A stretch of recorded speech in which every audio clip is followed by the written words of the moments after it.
Sir Brian Burridge, the Chief Executive of the Royal Aeronautical Society.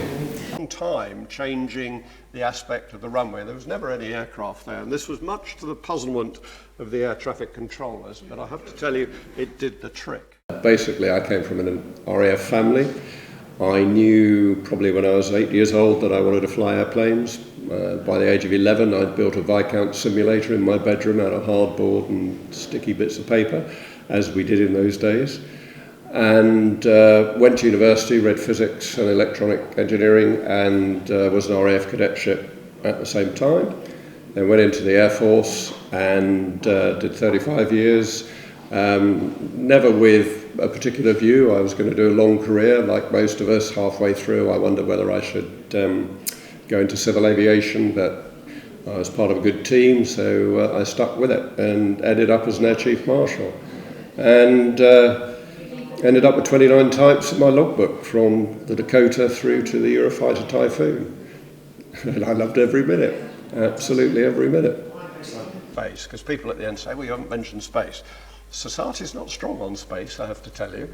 But that's a shame, because by 2040, the space sector will be worth $1 trillion a year. And that's a market you can't ignore. But anyway, enough of that. Now, 10 years after I left the Air Force, I was in the aerospace industry, and change was happening then. But the big change that is approaching us now is the science that's in the fourth industrial revolution, particularly artificial intelligence, robotics, data analytics, quantum sciences. And I happen to think, and it's what I'll be speaking about, I happen to think that aerospace is going to be probably one of the most affected sectors by those changes, those new sciences. Much of what we do currently, we can do in different ways, particularly with digital sciences. So I think that will be a huge difference. And if it works, and if we're clever and we're patient, then I think it will reduce the cost of producing airplanes, particularly the design, development and certification ends of the process.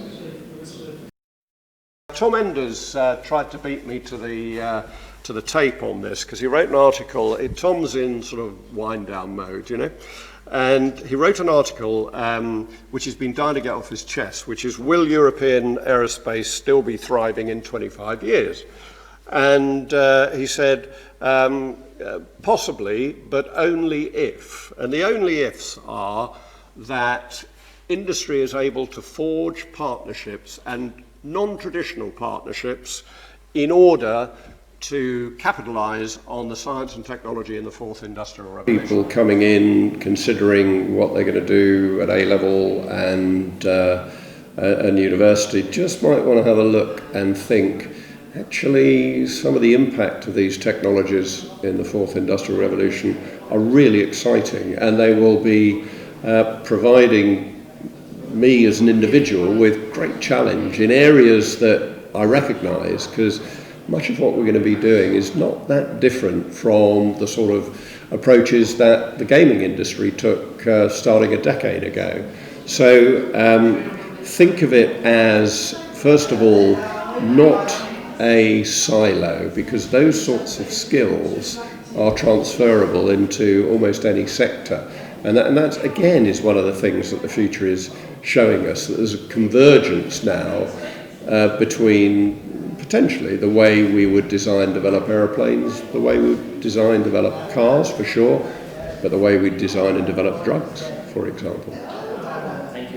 You've got your own view on the fourth industrial revolution. What are you teaching now that you weren't teaching before? What have you taken out? What have you put in, etc.? And I think we'll have an interesting discussion.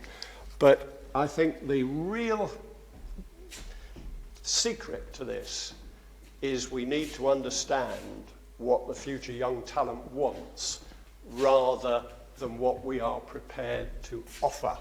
And that is a major transformation for a lot of companies.